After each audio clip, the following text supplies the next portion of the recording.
আমরা জানি যে সফলতার কোনো শর্টকাট রাস্তা নেই। মানে জীবনে বড় কিছু অর্জন করার জন্য শর্টকাটে পাওয়া যায় না। অনেক পরিশ্রম করতে হয়, সাধনা করতে হয় এবং লেগে থাকতে হয়। ধৈর্য ধরে প্রতিনিয়ত এগিয়ে যেতে হয়। এর সঙ্গে বা এর মাঝে অনেক ঘাত ও প্রতিঘাত, অনেক সমস্যার সম্মুখীন হতে হয়। মানে সফলতা একদিনে আসে না, রাতারাতি আসে না। এগুলো আলাদিনের চেরাগের মতো নয় যে আপনি হুট করে পেয়ে যাবেন বা হঠাৎ করে আপনার কাছে আসবে। দীর্ঘ পরিশ্রম সাধনার মাধ্যমেই সাফল্য অর্জন করা সম্ভব যে কোনো সেক্টরে বা যে কোনো বিষয়ে।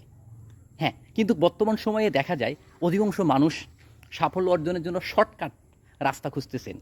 মানে স্বল্প সময়ে বা অল্প সময়ে বা বিভিন্ন কৌশলে কিভাবে সাফল্য অর্জন করা যায় সেই তারা পথ খুঁজতেছেন এবং অনেকের সঙ্গে মিশতেছেন, পথ তারা চাচ্ছেন।